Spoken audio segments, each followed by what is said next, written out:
My go-to lens for my Canon C100 Mark II is the Sigma Art 24-105 f4. This review is definitely going to focus on video rather than photography because I take maybe 3 pictures a month with a DSLR.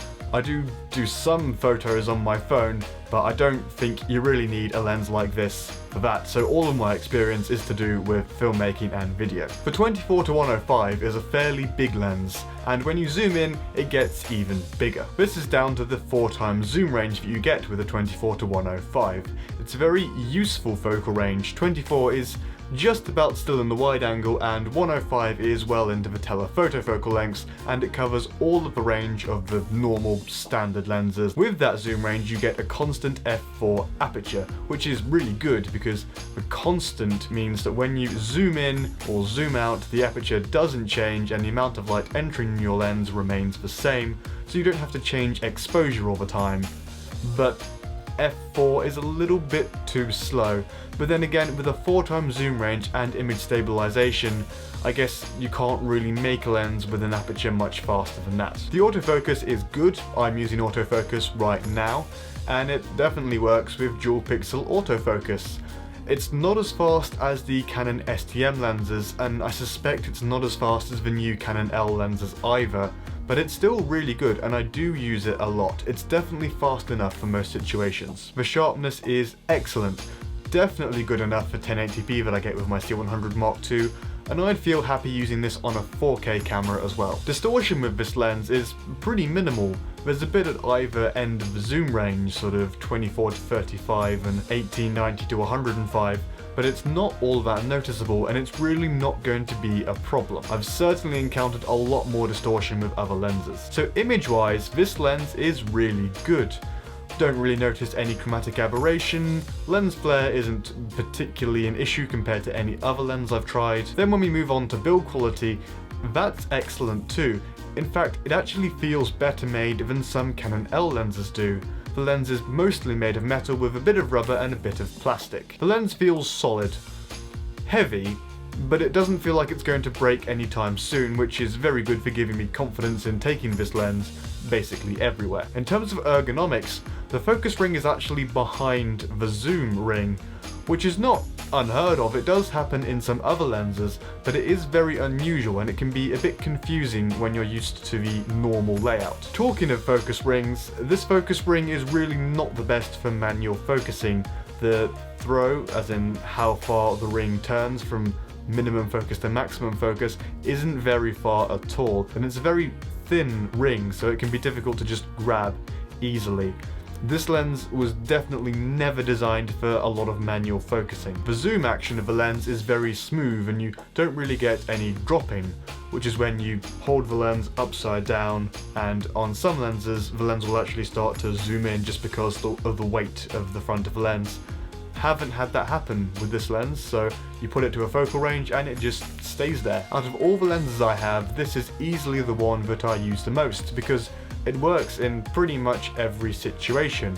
When I need a little bit more shallow depth of field, that's when I'm more likely to use one of my 35mm cinema lenses or the Sigma Art 18-35 f1.8. But this lens works on music videos, short films, corporate videos, and the confidence-inspiring build quality makes me certain that this isn't going to break anytime soon. And after experiences with certain Blackmagic cameras, I do appreciate having confidence that my equipment isn't going to break or do something weird in the middle of a film shoot.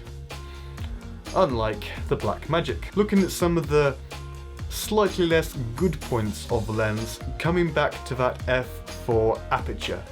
It's fast enough to get some depth of field, especially when you zoom in and use the more telephoto focal lengths, but it's definitely not going to beat any lenses that can do f2 or f1.8 or faster. Another downside to this lens, at least for video, is that it's very photography orientated. It certainly works well with video, but as mentioned earlier with the focus ring, that doesn't lend itself particularly well to manual focus. The other problem is the image stabilization. It's very good, and I'd much rather have image stabilization than no image stabilization, but it does drift around a bit. It sort of wanders off and it takes a while to catch up compared to the Canon lenses that I've used. For photography, I don't imagine it's a problem, but for video it's a lot more noticeable. Looking at some of the competition for this lens, there's the Canon 18-135 STM. That does have a slightly larger zoom range, and it has better autofocus and better IS. But the aperture isn't constant and it's not going to be as sharp as this lens is. If you wanted something smaller or lighter to go with the DSLR, then I would consider using that lens. The Canon version of this lens, the 24-105 f4L, it's a good lens, but the constant f4 aperture isn't entirely constant. At least from what I've heard, it does get a little bit darker when you zoom in. It's a little bit cheaper, but the Sigma lens I would say is better, and I would go for the Sigma art lens over the Mark 1 24-105 Canon L lens. The 24-105L Mark II, however, is a different matter. Now this lens is quite a bit more expensive, but it is sharper, the autofocus is quicker, the build quality is better.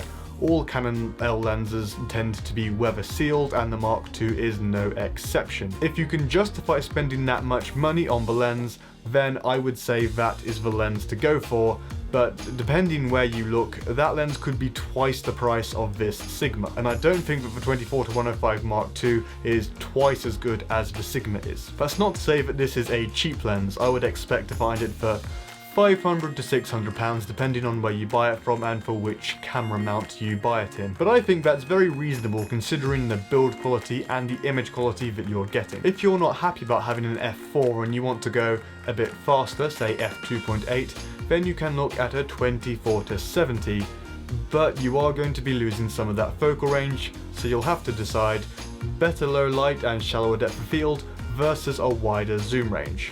For me, with the C100 Mark II, getting shallow depth of field isn't really a problem, and this camera has good low light too, so I would rather have the wider zoom range. If you found this video useful, then please consider leaving a like and subscribing so as not to miss any new videos. See you later.